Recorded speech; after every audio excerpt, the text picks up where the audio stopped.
Morning po, Engineer Ronald. Good morning po, Sir Jarius and Ma'am Reza. Relsa po, ano? Engineer. Right. Engineer Ronald, ano? Apo. Engineer, thank you for your time. Saan po ang opisina nyo? Dito lang sa Manila? Apo, ang central office po namin dito po sa may pier, sa may South Harbor sa Manila. Apo. Okay, sir, ano ba ang sa pag-aaral nyo po dyan sa Marina, Maritime Industry Authority, kapos po ba ang ating seaworthy vessels? Or ano naman, sapat ba kapos? Sa mga panahon po na tulad ngayon po, no, may mga holiday rush tayo, inaasahan po natin lagi yung pagdagsa ng mga pasahero. Actually, hindi naman po siya tapos talaga asing kapos. Kaya ini-schedule po. Meron po tayong ginagawa sa scheduling ng barko, yung relaxation. Kasi po, para po madagdagan yung numero ng frequency po ng pagbiyahe ng barko. Oo. So, Although talaga pong ang barko po kasi isang napaka high capital investment, no? Kaya hindi po tulad ng mga tricycle or jeep na madali lang i-maintain or totoo. mag-invest. Kaya po kailangan po talaga iplano po ng ating mga kababayan ang kanilang pagbiyahe. Oo, tsaka may kailangan kasi ito, no? May trained crew pa ito, no? Ilan ba ang crew ng barko ng pampasahero? Depende po sa lakihan ng barko. Bukod po kasi yung barko natin sa deck at sa engine, mayroon pa rin po tayong tinatawag na yung mga steward department para sa mga gumagabay sa mga pasahero. Mga ilan po yun? Depende po.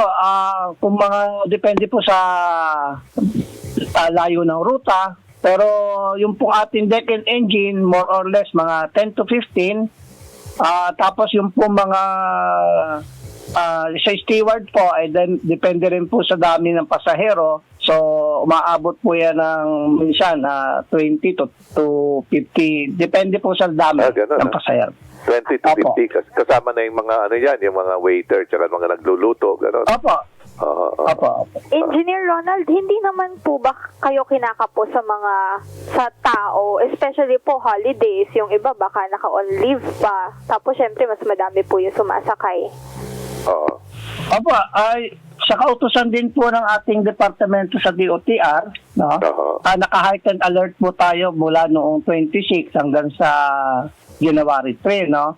Kaya po yung mga limited na tao po natin sa Marina ay nakadeploy po sa mga strategic ports po natin.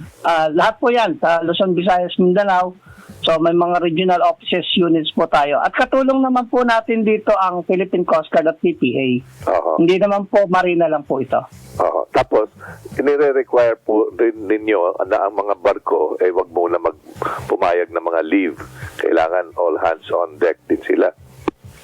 Opo, yung po ang kakaiba ng shipping, talaga po tuloy-tuloy po ang biyahe ng mga yan, no? Kahit anong holiday po, tuloy-tuloy po ang biyahe na yan.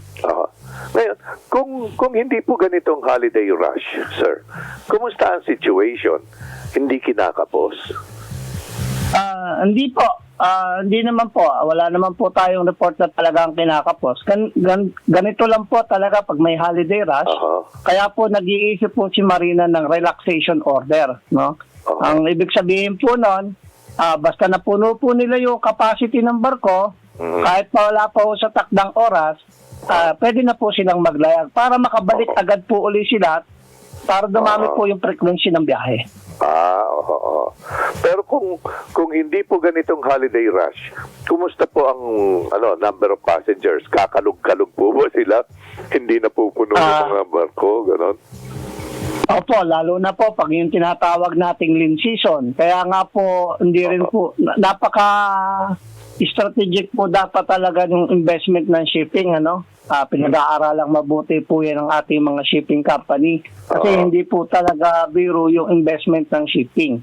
May mga mas malaki po yung lean season sa Pilipinas, no?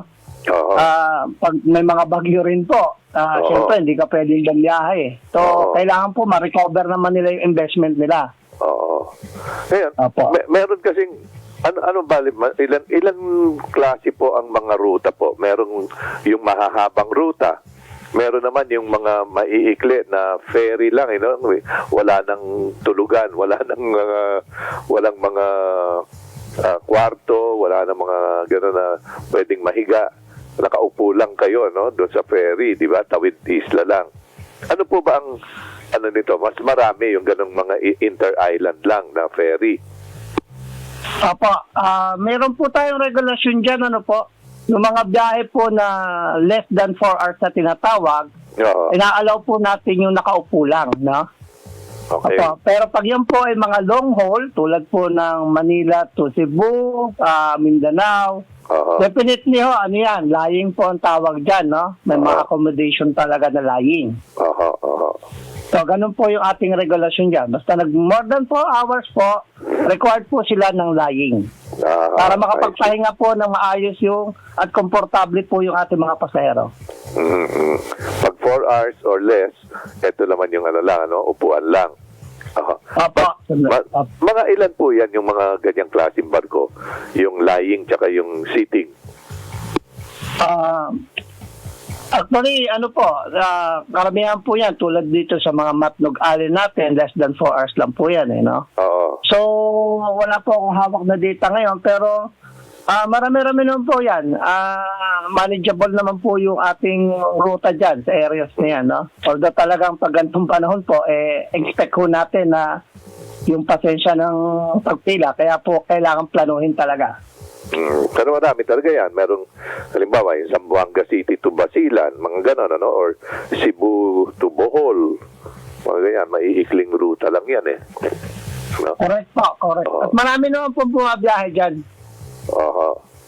At magaganda, mas magaganda yata yung mga ganon, yung mga ferry, mas magaganda, mas bago.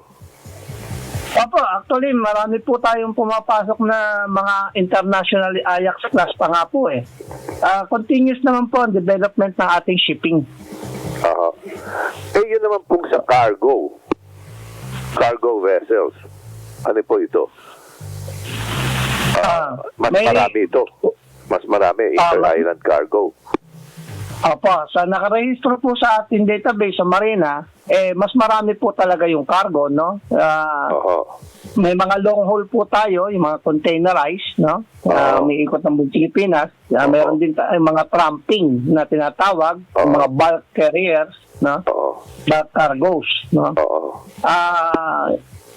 Ayos naman po, wala naman pong gaano tayong problema sa mga cargoes.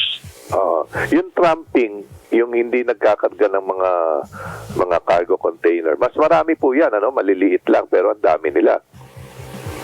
Yeah, yung pong tramping kasi parang contractual po yan. Kung meron silang kakontrata na magde-deliver ng kahit saan pong port ng Pilipinas, allowed po sila at any time.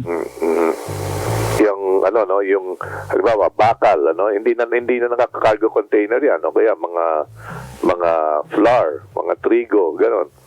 Yun po yung tinatawag natin bulk cargoes. Pero karamihan naman po ngayon, lalo na sa mga is naka-containerized lang po. Pero syempre depende pa rin sa kanila kung mas marami talaga yung volume. Yung po yung tinatawag na bulk cargo. So, naakila nila yung buong barko, gano'n. O may gigius cargos po ang tawag doon. Tapos pag alis doon, kailangan may karga na siyang pabalik para hindi naman lugi yung biyahe. Usually po, yan po yung strategy ng ating mga shipping lines. Except lang po sa mga tankers. Kasi usually talaga pagbalik ko niyan, nakabalas lang po, walang karga. Ngayon, ano po ang kategorya ng mga roll-on, roll-off, yung mga nagkakarga pa ng mga sasakyan? Pareho rin ba yun? Kasi minsan nakasakay ako ng barko, pampasahero, mula sa isang isla papuntang mainland Mindanao. May karga ng pasahero, may karga pang mga sasakyan sa ilalim. Opo, meron po tayong gano'n, yung mga tinatawag nating Roro passenger.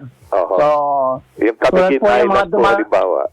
Camiguin to, Kabigyan to Balingoan. Oo. Sa Miss Oriental po yan, no? Opo.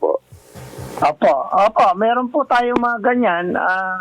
Actually, yung po tinatawag natin seamless transport. Pag may dala kang sasakyan, Oo sasakay mo yung sasakyan mo, Ang laking sa ginawa. kabilang island ka na. Oo. Opo. Malaking Maginawa po actually yun. Yun po yung ating Roro Nautical Highway. Oo. Ano po ang kategorya naman nun? Iba pa yon, pang passenger yon, pang cargo o ano po? Anong kategorya? Iba pa yan? Actually, kinakategorize po natin siya as a passenger Roro. I Kasi see. yung requirement po niya is pag passenger po, yung mga safety requirement po niya ay mas mataas, no? Kaysa Oo. ordinaryong cargo. Yung po kung sa level po ng requirement ng safety po ang pag-uusapan. I see. Oo. Opo. So, kamusta naman po ang status ng mga barko natin ngayon?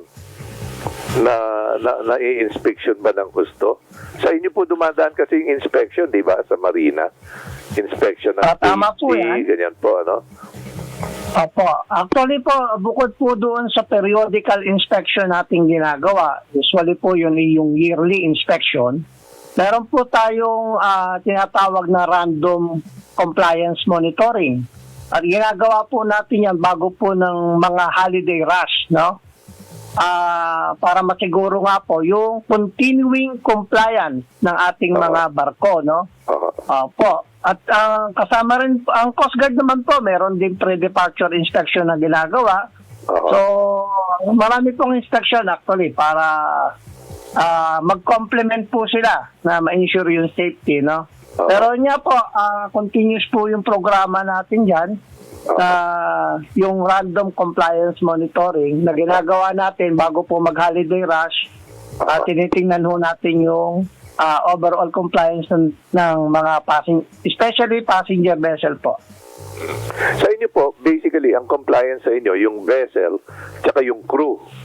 Ganun po ba yun? Yes po. Na kailangan Correct fully po, sir. trained sila, ganyan, na-upgrade every so many years yung kanilang kaalaman. Ano po? Opo. Tapos yung barko, yung seaworthiness, tsaka yung mga kagamitan nila. Kung meron man lang mga salbabida, mga lifeboats, mga ganun po. Tama po sir. Oo. Tapos saan pumapasok ang Coast Guard doon po sa laman mismo ng barko? Ganun po. Yeah. Pagdating po sa Coast Guard, sila po yung nasa, actually marami po silang tauhan at lahat po ng port, na meron po silang nakadeploy na personnel. So sila po yung tumitingin bago umalis ang barko, yung tinatawag nating pre-departure inspection. No? So sila po, at saka kung magkaroon naman po ng aberya, sila rin po yung in charge sa ating search and rescue. Basically, yun po yun. Sila rin po yung humaharang sa mga illegal na kargamento. Halimbawa, paputok, mga ganun po. Opo, meron po ang pagkakaalam ko po is meron naman sila mga MOA with other government agency. So, sila rin po yung law enforcement pagdating sa maritime. Kasama rin siguro diyan ang PNP natin. PNP Maritime Command naman. Yung, Opo. I see. So, tapos, ang pagdating sa port, iba naman po yon, Philippine Ports Authority na yon. Opo, yung po mga pantala na under the supervision ng Philippine Ports Authority. Kasi may mga port po tayo sa bansa na like sa Cebu po, ang under po niyan ay Cebu Port Authorities. Opo.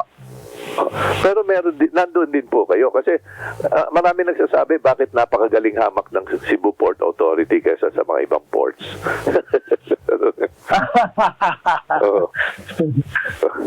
Yun ang sinasabi, napakahusay doon. Siguro talagang yun ang capital kasi ng shipping natin, ano? Napaka-efficiente nila, mura lang ang mga singil, gano'n. Hindi tulad sa mga ibang ports na parang abusado na raw. So, tingnan po natin yan. May mga tao rin po kayo ron, ang marina. sa Cebu. Opo, meron po tayong regional offices sa mga, like sa Cebu po, sa Region 7, meron po tayong opisina dyan at na may koordinasyon naman po ang ating Cebu Port Authority sa pang regional offices natin doon. May mga tanong lang dito si Miss Relza, ha? Sandali lang po. Engineer Sige po. Ronald, kamusta naman po ang biyahe ngayon given na maulan po? Actually, kahapon, nag-ikot din ako dito sa Manila at saka sa Batangas. Manageable naman actually. Wala na yung gaanong pila. Although may pila, pero like sa Calapan, Batangas, continuous kasi yan 24 hours. Kaya, konting tiyaga lang talaga. Pero, manageable siya. Nagkaroon lang ng konting challenge doon is yung sa area ng Odjongan.